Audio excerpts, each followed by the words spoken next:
Kindly like this video, subscribe to my channel Canny's World, and press the bell icon for further updates in the future.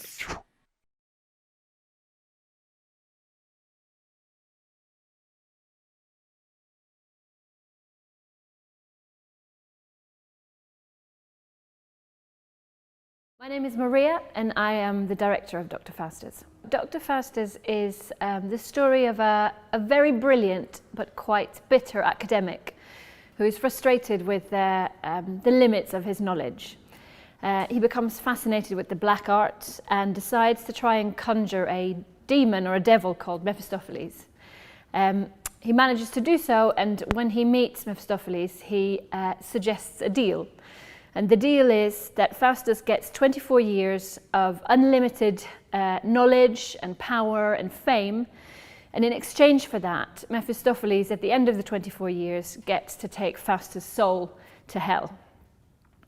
So they strike this deal, and Faustus has a series of experiences that start off giving him indeed everything that he wants. And he gets a lot of fame and he gets a lot of recognition. But eventually he starts to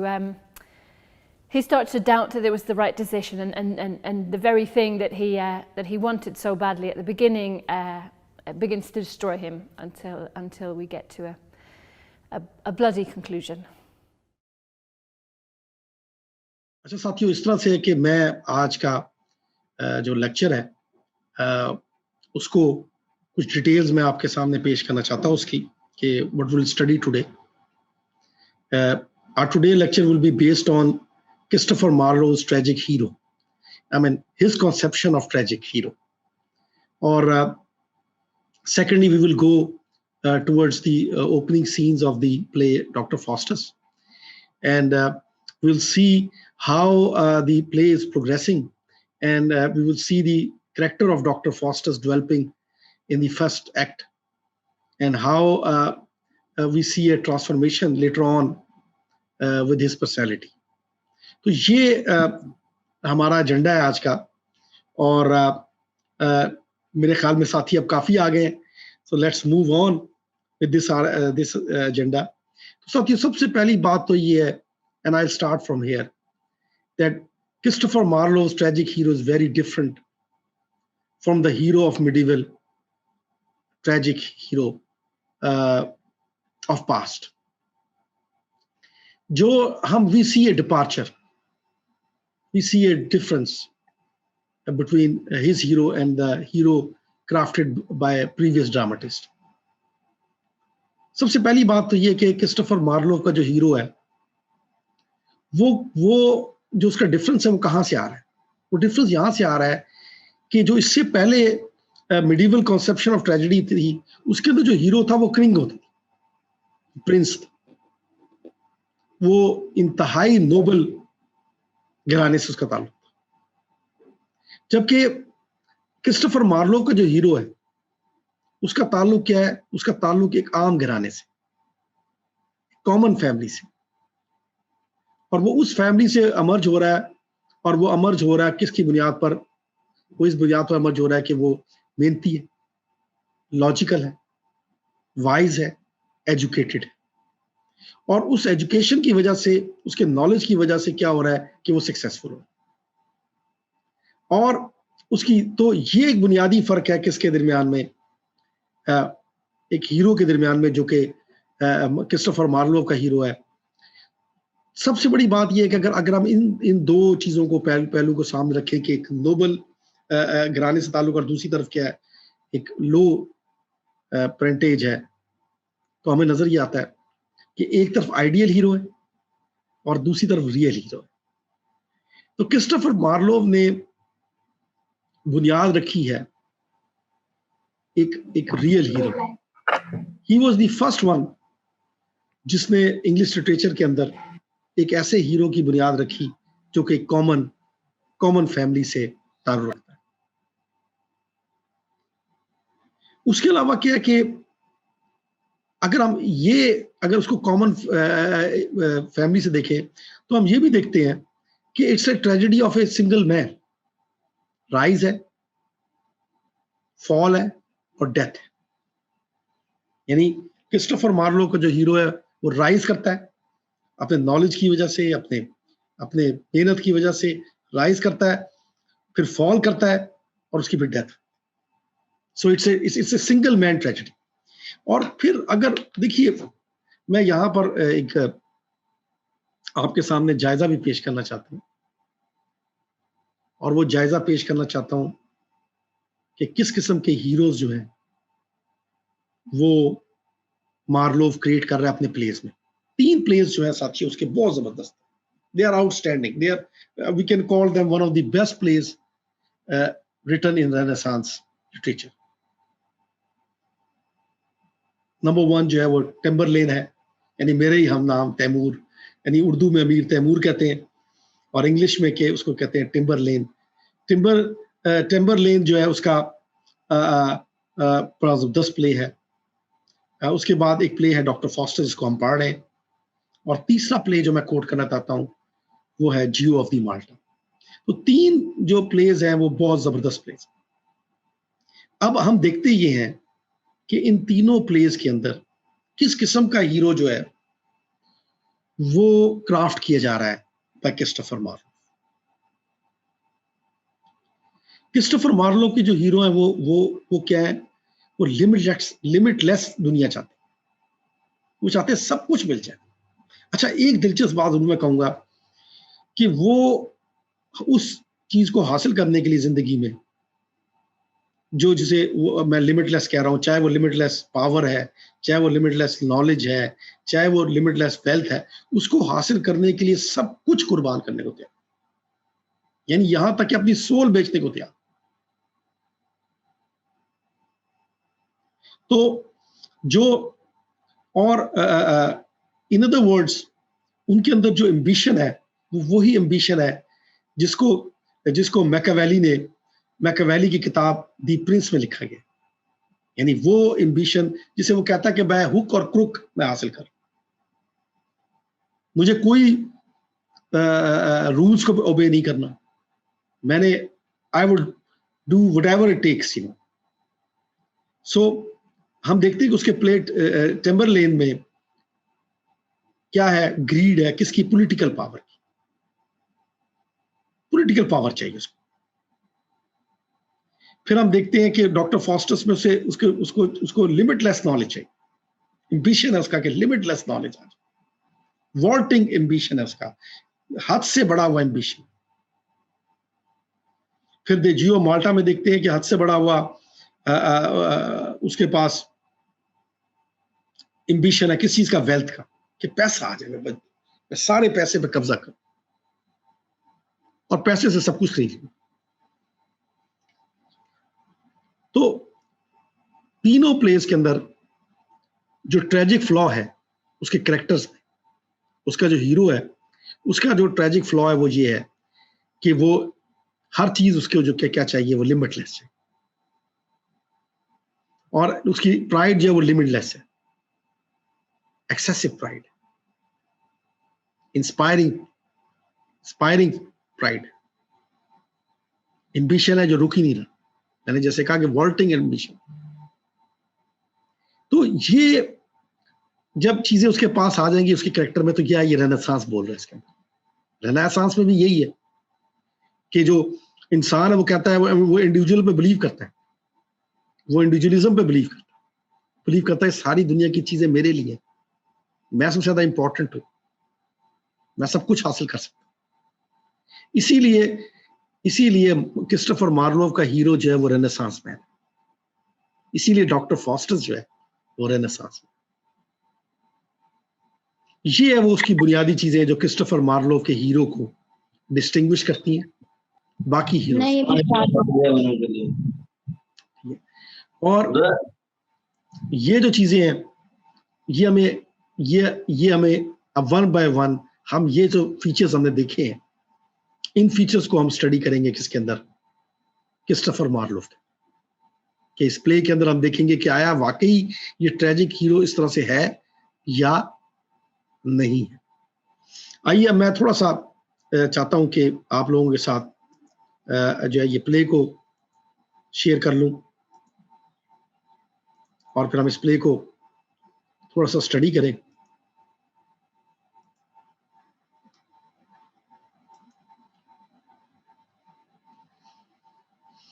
साथियों, सबसे पहले मैं चाहता हूं कि मैं इसके characters को हाईलाइट करूं, वो जो कैरेक्टर जो सिग्निफिकेंट है, इंपॉर्टेंट है,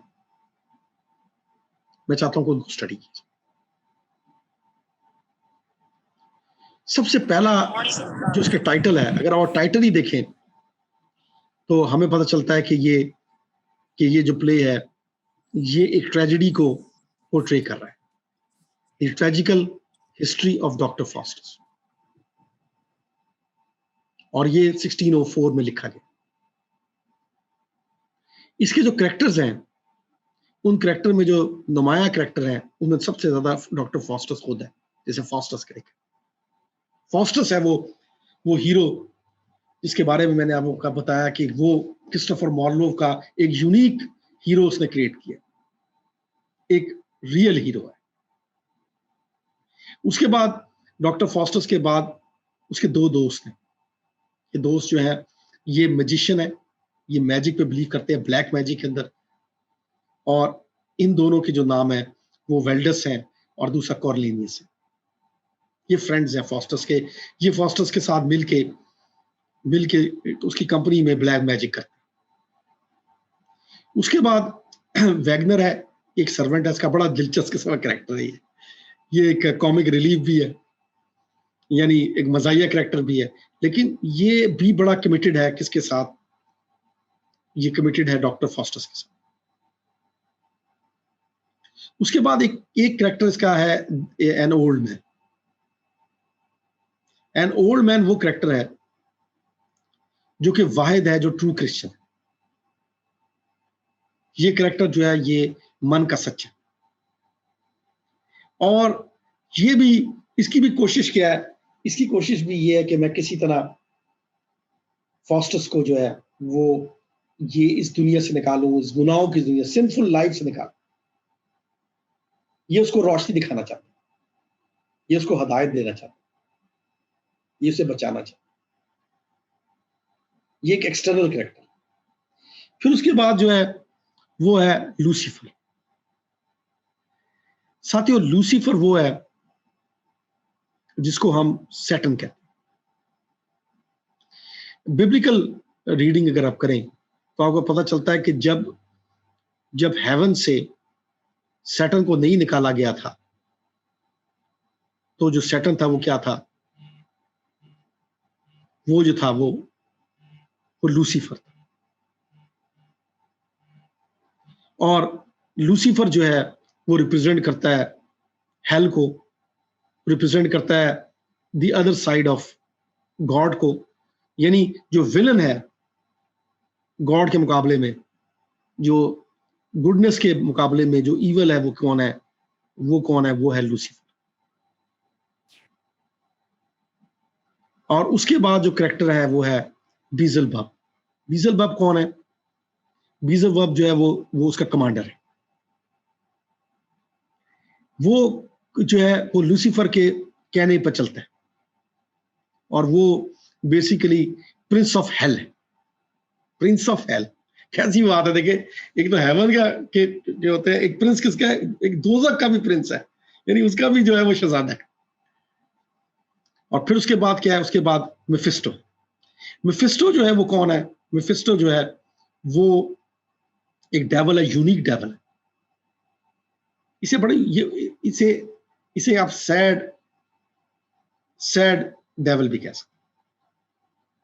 इसे दुख इस बात का है कि मैं हेवन से निकाला गया हूं, और वो जो गॉड की ब्लिसफुल प्रेजेंस थी उससे मैं मुताज हूं। और ये हर वक्त जो है उसके साथ रहेगा। 24 साल के लिए एक कॉन्ट्रैक्ट करेगा जब डॉक्टर फास्टस, तो ये उसके साथ साथ रहेगा। ये he will become his servant.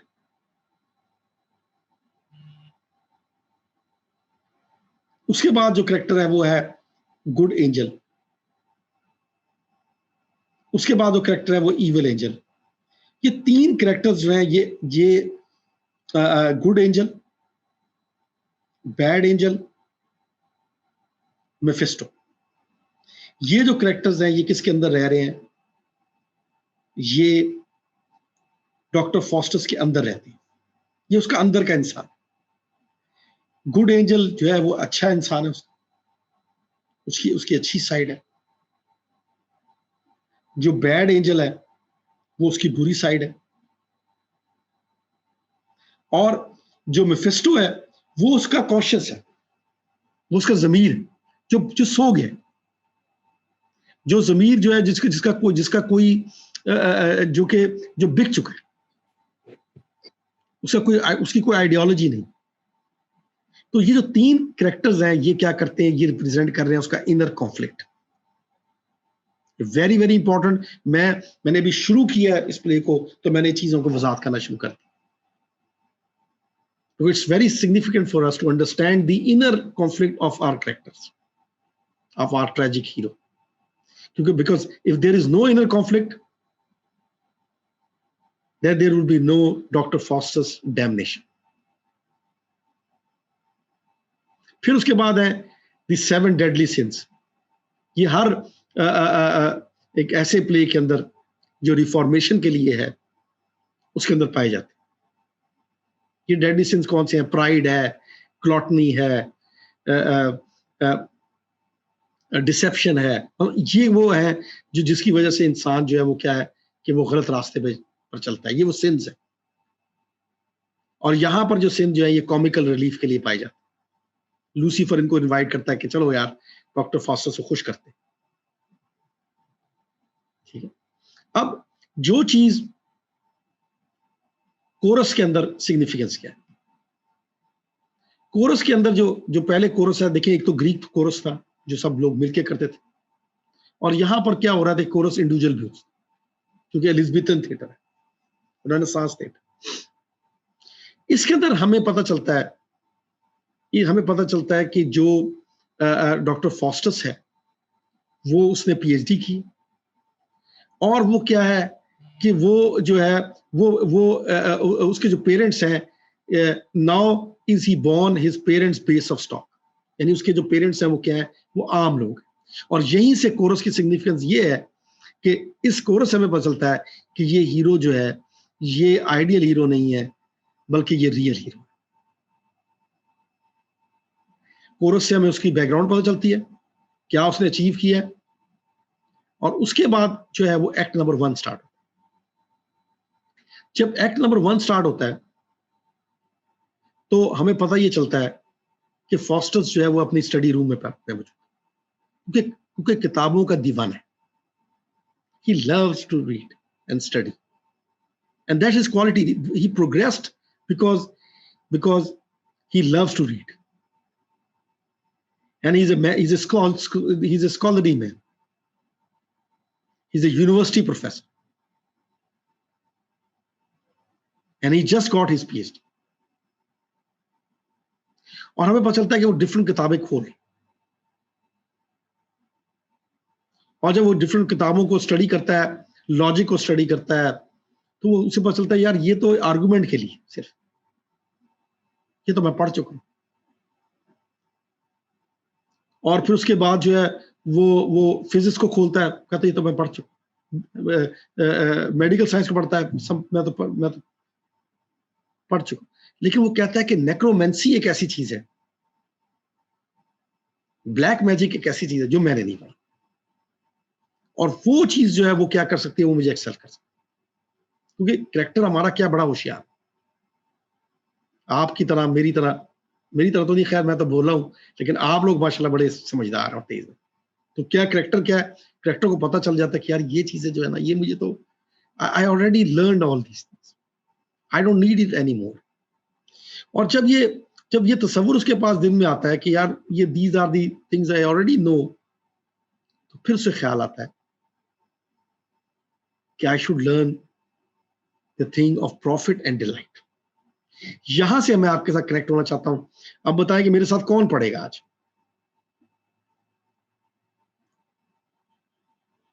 Yes sir. जी ले जी, तो कमाल हो गया भाई, सैयद रियाजुल हसन के साथ पढ़ते हैं। और रियाज, मेरे से रिक्वेस्ट आपसे ये है कि आपने रुक रुक के पढ़ना है, 2-3 लाइनों के बाद रुकना है ताकि मैं अच्छे तरीके से उसको एक्सप्लेन करता हूँ। Okay sir. ले जी स्टार्ट करते हैं। पेज नंबर 84 है, 84 है, एक्ट नंबर 1 है, सीन नंबर 1 है, ठीक है जी। और 84 के बिल्कुल स्टार्ट से पढ़ रहे हैं। Oh what a world of profit and delight जी। Oh, what a world of profit and delight, of power, of honor, of omnipotence is promised to the studious artisan. आप रुक जाओ। वो कहता है कि बात है कि सबसे पहली बात है कि वो उस वर्ड को कैसे डिफाइन कर रहा है। वो कह रहा है क्या जबरदस्त दुनिया है। कौन सी? किसकी? ब्लैक मैजिक की। वो कहता है कि वो कैसी दुनिया है? It's a world of profit and delight. अच्छा, ये लव प्रॉफिट आया। प्रॉफिट से हमारे जेहन में क्या आ गया? Capitalist society. हमारे जेहन में आया कि हमने याद है रेनेसांस में पढ़ा था कि there was a change in economic system. Economic system में क्या चेंज आई थी कि फ्यूडलिज्म पीछे हट गई थी और उसकी जगह क्या आ गया था? उसकी जगह कैपिटलिज्म। और कैपिटलिज्म की वजह से क्या है कि वो कहता है कि यार ये चीज तो डिलाइटफुल है। डिलाइटफुल का मतलब ये कि वो इतनी खुशी है कि वो बयान से बाहर है। इंसान डिलाइटफुल कब होता है? जब वो खुशी जो उसके कंट्रोल से बाहर चली। तो कहता है कि यार क्या प्रॉफिट है, क्या डिलाइट है इसके अंदर, और क्या पावर है, क्या ऑनर है, और क्या चीज है कि क्या चीज, और क्या ओमनीपोटेंस, यानी हर जगह मेरी प्रेजेंस। तो सवाल ये पैदा होता है कि अगर ये हर चीज की जगह प्रेजेंस है, ये जो प्रेजेंस है ये तो गॉड की। कौन ओमनीपोटेंट है? गॉड।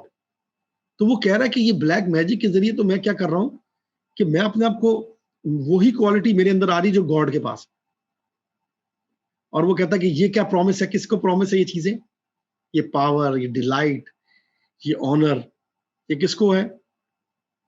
एक मेहनती आर्टिस्ट। इन अदर वर्ड्स वो अपने आप को कह रहा है कि जो मैं मैजिक कर रहा हूँ, ये जादू कर रहा हूँ, ये जो मैं अंडरवर्ल्ड से लोगों को बुला रहा हूँ, स्पिरिट्स को बुला रहा हूँ, तो बेसिकली क्या है कि ये जो चीज है क्या है? ये तो मुझे आर्टिस्ट बना रही। मैं तो आर्टिस्ट हूँ। तो स्कॉलर से क्या बन गया अब ये? स्कॉलर से अब ये बन गया आर्टिस्ट जी। आगे क्या क्या? All things that move between the quiet poles shall be at my command. Emperors and kings are but obeyed in their several provinces. वो कहता है कि बात ये कि यार ये जो इस दुनिया में एक पोल से दूसरे पोल तक जो चीजें हैं वो किसके कमांड में होगी? वो मेरे कमांड में। और कहता है यार ये जो बादशाह होते हैं ना, ये जो एम्परर्स हैं, इनके पास तो सिर्फ अपनी टेरिटरी होती है। मिसाल के तौर पे जो ग्रीस का बादशाह है, वो डेनमार्क में तो नहीं इंटरफेयर कर सकता। जो डेनमार्क का एम्परर है वो ग्रीस में इंटरफेयर नहीं कर सकता। लेकिन वो कहता है कि बात ये है कि मेरी तो ताकत देखो यार, मैं तो जिधर चाहूं मैं अपने आप को घूम फिर सकता हूं, क्योंकि मैं ओमनीपोटेंट हूं। और आगे क्या कहता है जरा ये सुने।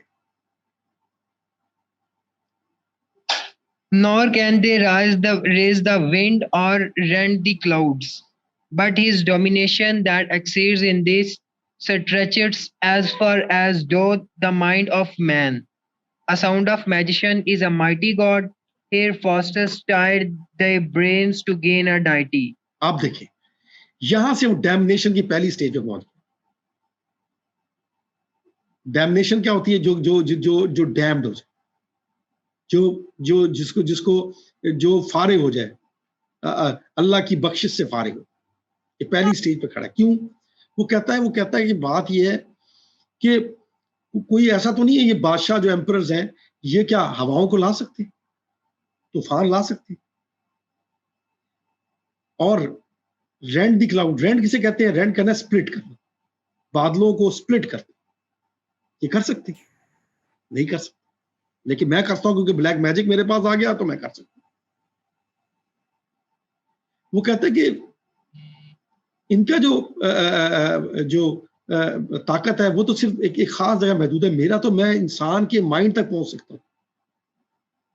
और कहता है कि और यहां से उसकी कमबख्ती का आगाज है सर, यहां से उसकी एक्सेसिव प्राइड है, उसका ट्रेजिक फ्लॉ है, उसके अंदर जो एरोगेंस है वो नजर आती है। वो कहता है कि a sound musician is a mighty God,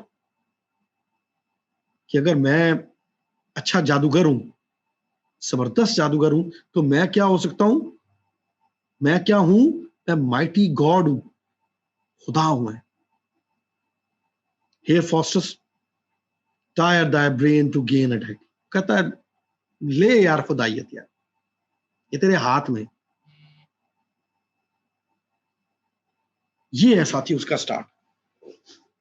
यहां पर हमें नजर आ रहा है कि जो कैरेक्टर है वो क्या है, कि कैरेक्टर बड़ा खुश है, बड़ा एक्साइटेड है। उसे नजर आ रहा है कि दुनिया उसके हाथ में आ गई, ताकतें उसके हाथ में आ गई, और वो इस रास्ते का उसने एक नई अपने लिए स्किल ढूंढ ली है, अपने आप को एक तरह से आर्टिस्ट कहना शुरू कर दिया। अब यहां से जब वो आगे ग्रो करेगा तो हमें रेनेसांस के माइंड को समझने की जरूरत। हमने जो चीजें रेनेसांस के अंदर पिछले लेक्चर के अंदर मैंने दी थी, अब आपको वो बातें इंप्लीमेंट होती नजर आ रही। Excessive pride, individualism, capitalism. अब एक बात जो बड़ी अहम है वो ये है कि ये 15वीं सेंचुरी की कहानी है, और हम क्या देख रहे हैं कि इसके अंदर एक कैपिटलिस्ट सोच जो है वो क्या कर रही है, कि जो कैपिटलिस्ट सोच है वो कॉलोनाइजेशन को जन्म दे रही। Big argument, what I am saying is capitalism is giving birth to colonization. Colonization क्या है? कॉलोनाइजेशन ये है कि आप अपनी बाउंड्रीज को, अपने मुल्क की बाउंड्रीज को ग्रो करें, जैसे ग्रीस ने किया, जैसे पर्शिया ने किया इन पास्ट।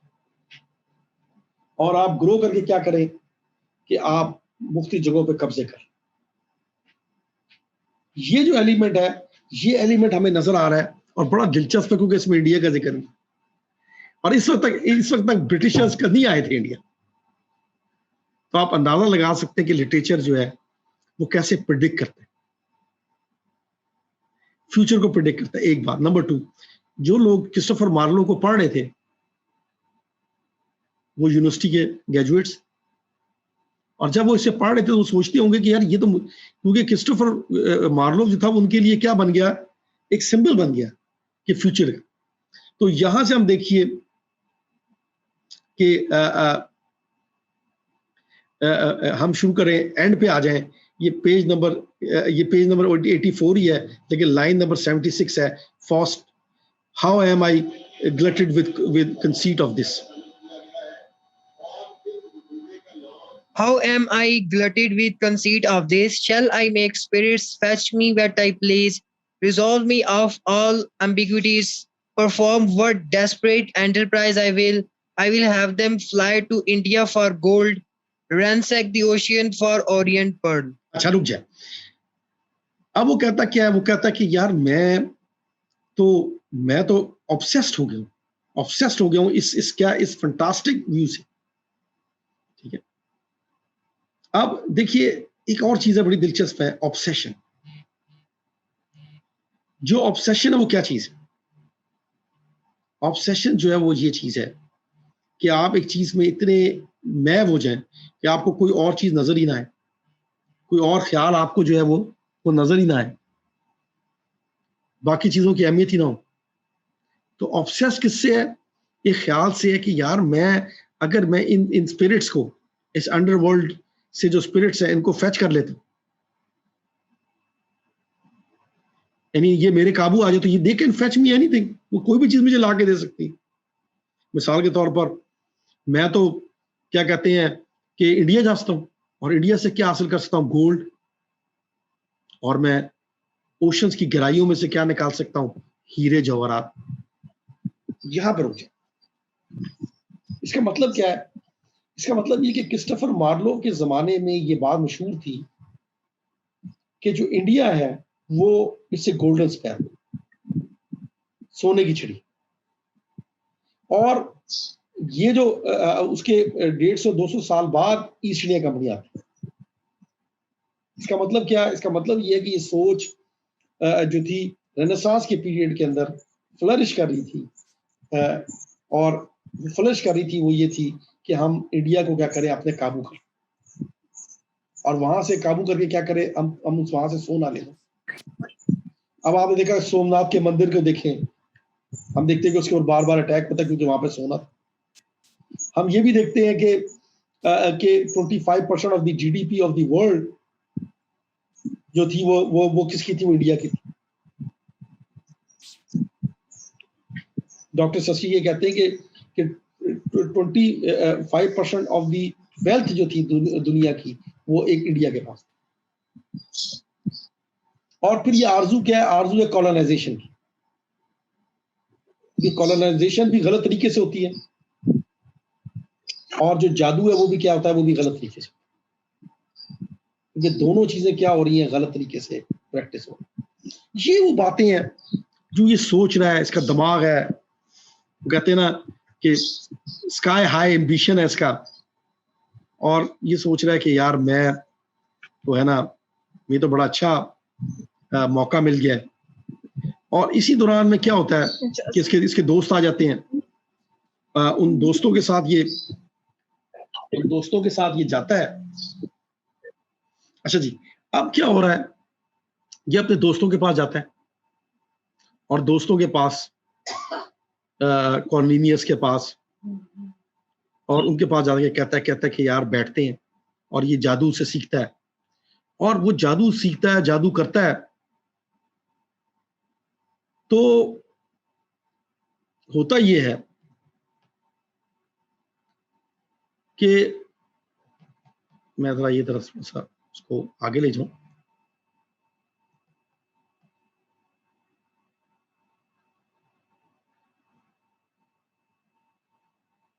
साथी मेरी आवाज आ रही है ना आप लोग?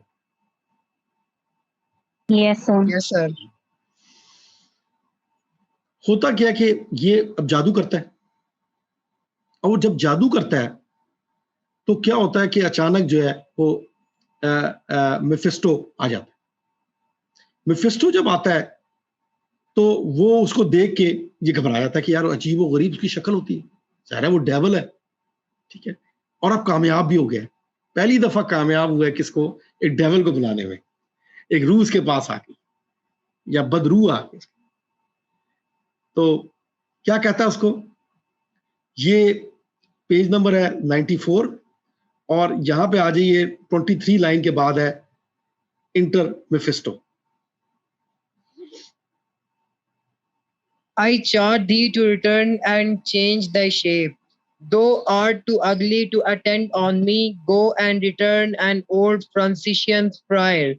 That holy shape becomes a devil best. अब रुकिए, कहता है कि रियाज कि भाई बात ये कि यार आप जाओ और अपनी शेप चेंज करके, क्योंकि मैं इतनी अगली चीज के साथ जो है ना वो नहीं बर्दाश्त कर सकता। अगेन रेनेसांस एलिमेंट ये है कि चीजें क्या होनी चाहिए? खूबसूरत होनी चाहिए, चीजें देखने में अच्छी लगे, उनकी जो फिजिकल प्रेजेंस है वो क्या होनी चाहिए? वो अच्छी होनी चाहिए, वो खूबसूरत लगे।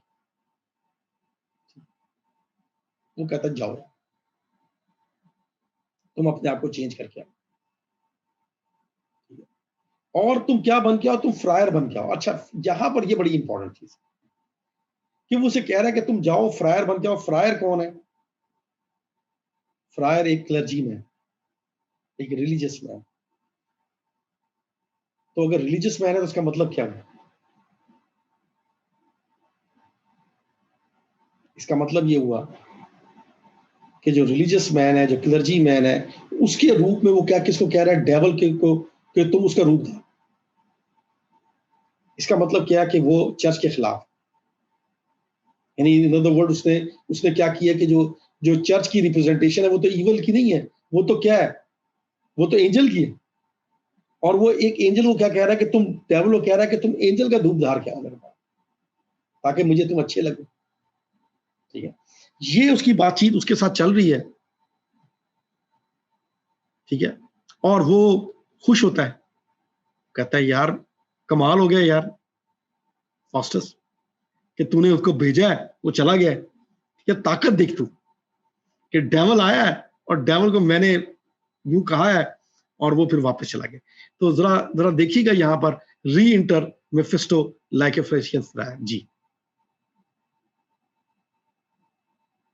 री इंटर सर ये टेक्स्ट हो गया हुआ है। जी जी यहां से पड़ेगा re enter Mephisto like a Franciscan friar. Mephisto sir line now number Faustus, बताइए। लाइन लाइन नंबर नंबर बताइए। ये पेज नंबर 96 है, ठीक है, ओके सर, स्टार्ट से। और फिफ्थ लाइन है,